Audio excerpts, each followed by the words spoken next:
से प्यार इतना करत रही गोरिया, हमरा के छोड़ी तू गईलू। भइनी जुदा जबू से तोहरा से, कबो सपनों में न अइलू।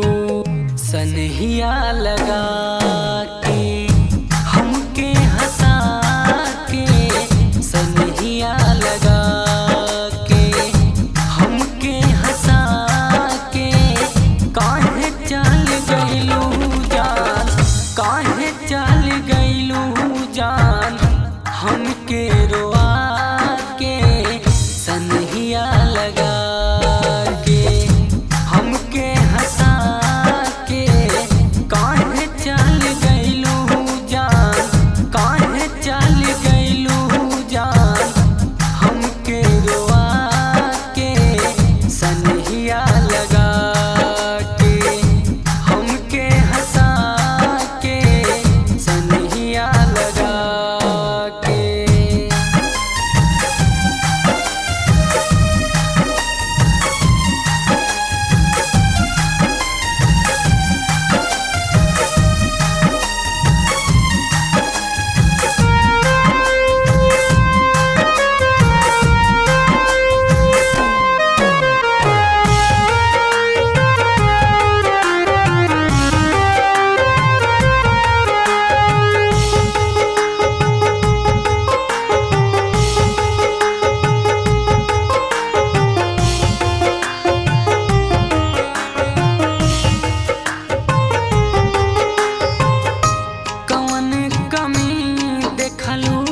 काहे गइलू छोड़ी हो दिलवा के हमरा ऐसान, काहे गइलू तोड़ी हो।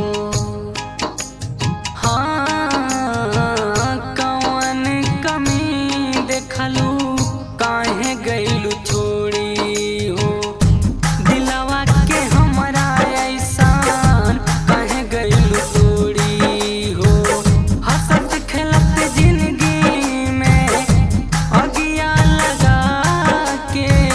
हंसत खेलत जिंदगी में अगिया लगा के, नहिया लगा के हमके भुला के, नहिया लगा के हमके भुला के, काहे चल गइलू जान, काहे चल गइलू जान, हमके रोआ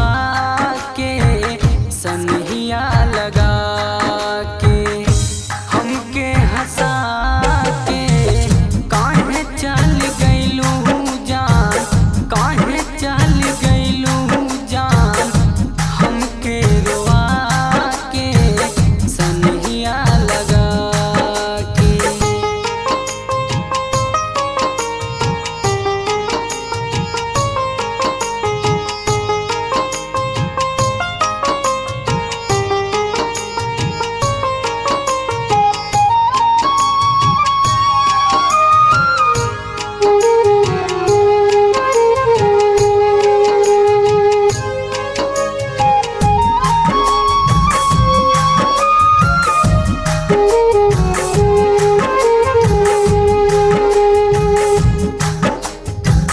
जब देवे के राहे धोखा तब प्यार काहे कैलू हो। बिरजे से याद के छोड़ी दूसरा के भैलू